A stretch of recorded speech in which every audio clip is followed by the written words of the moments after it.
Not only a way to get unobtainable blocks in Minecraft, but a way to place them down and build with them.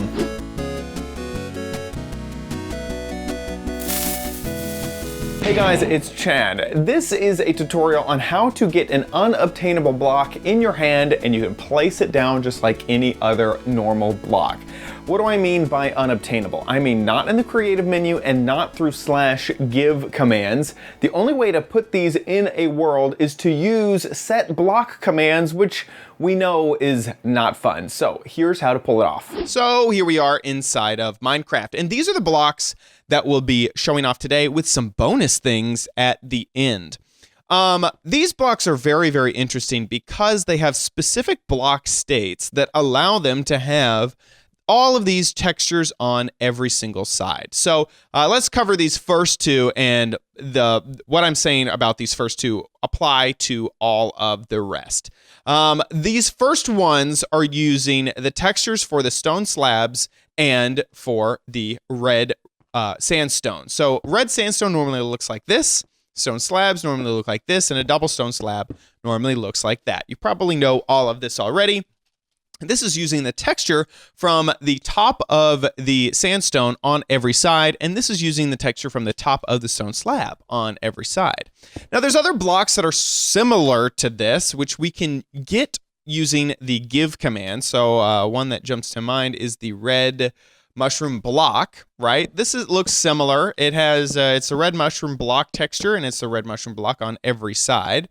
And this can be just given to us, but these blocks cannot. The only way to use these blocks in a build is to use the set block command, and that command looks like this. We're going to use set block.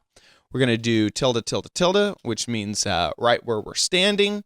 And then let's just do the double stone slab, and then you use the argument 8 at the very end in order to denote that it's going to be this texture on every single slide. If we hit enter, then we get that block. But this block, if I use the pick block key, it can't be picked up. It can't be found in the creative inventory, and it can't be given to you with the give command, where you can just place it down, which kind of stinks because you can't use this just by building. So the tip that we're going to be showing you is how to get this command block in your hand so that when you place it down, the block automatically turns into that block, and you're able to build like normal. If you want to just place down a few blocks for a thing, you can do that. When you break them, they aren't like crazy command blocks. They are the actual block. If I do the pick block, it is the stone slab, that sort of thing. If I do a pick block on this, it's the oak log, that sort of thing. In order to show off this technique, first I need to tell you about one of the coolest things that I had to learn in order to do this episode, which is that you can pick blocks with NBT data. And I didn't know this.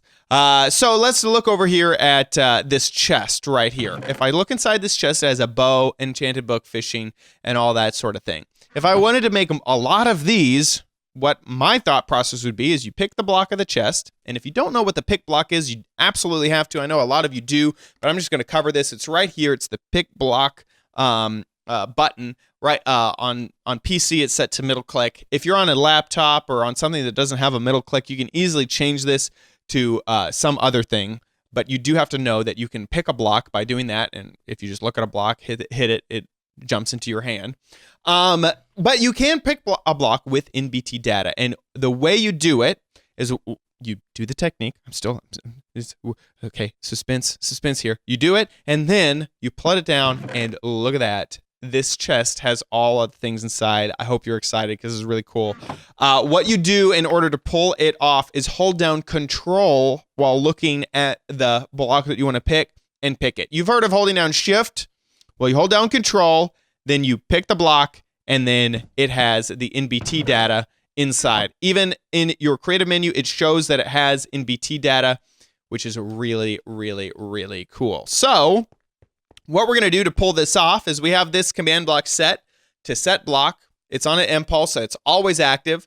So if we pick this with the NBT data, you can see the NBT data right here, and we set it down, then it will be that block. But don't leave right now thinking that you know how to do it, because what you'll probably do, there's another problem that we need to solve, because if we give ourselves a command block and we just copy this command, set block, all that, just copy and paste it in here and hit done. Oh, and also set this to be always active because it needs to, and hit done.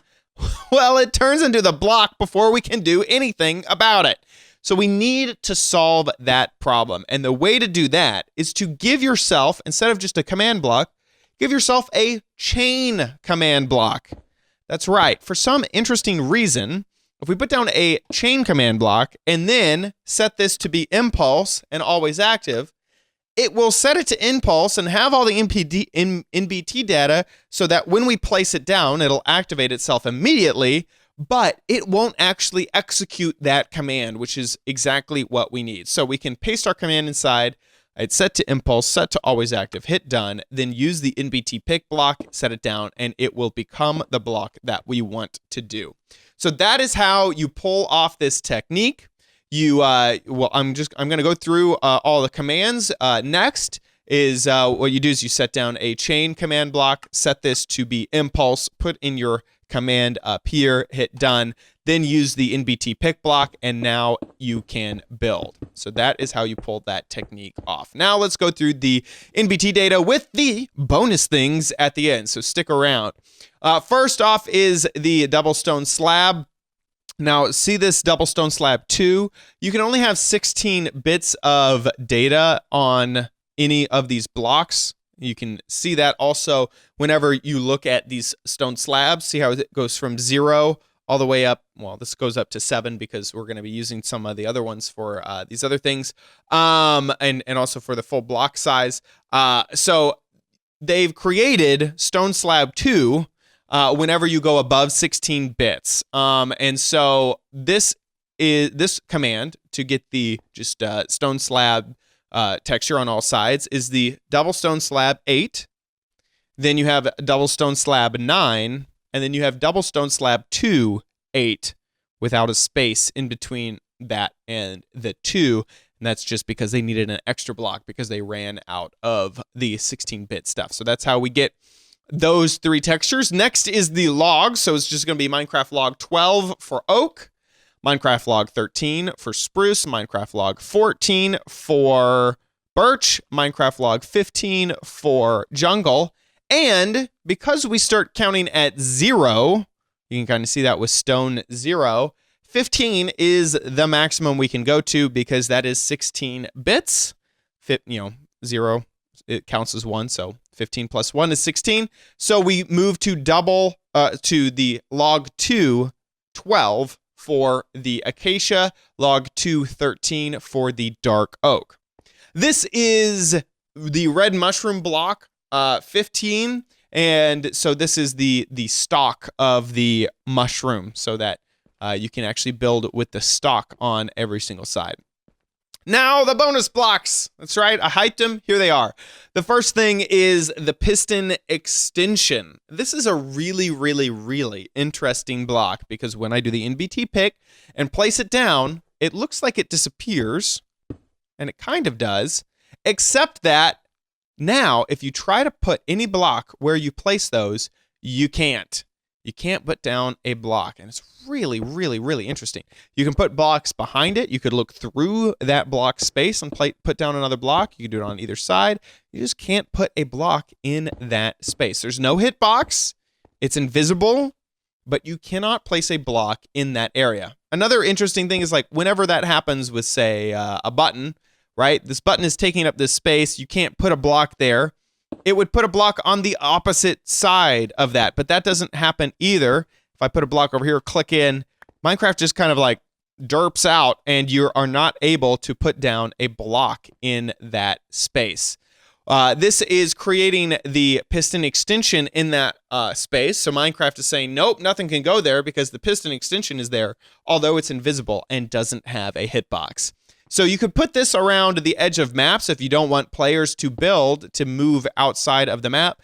It's a little bit nicer than barrier blocks because barrier blocks have that hitbox, and so players can see it. So if you want it to be a little bit more of a sneaky thing, you could use these. In order to delete them, though, you do need to use the set block command. So right here we have set block -1, so it's going to set the block right below this to be Minecraft Air. If we use the NBT to pick that up, whoops, didn't mean to do that. So now we need to get rid of this one right here. Okay, that's set to air. Now this one over here, and let me do this with all of them. There we go. So now we can build all over the place, and all those are gone, thankfully.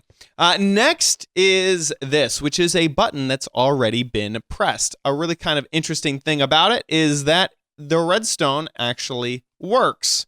So it kind of works a little bit like a block of redstone because it's always being pressed and it's always sending out redstone. Here's what the command looks like. It's set block Minecraft stone button 13.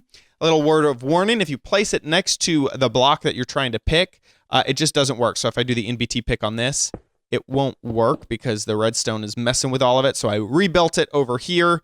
If I pick block that one, then it will work, and it looks like that.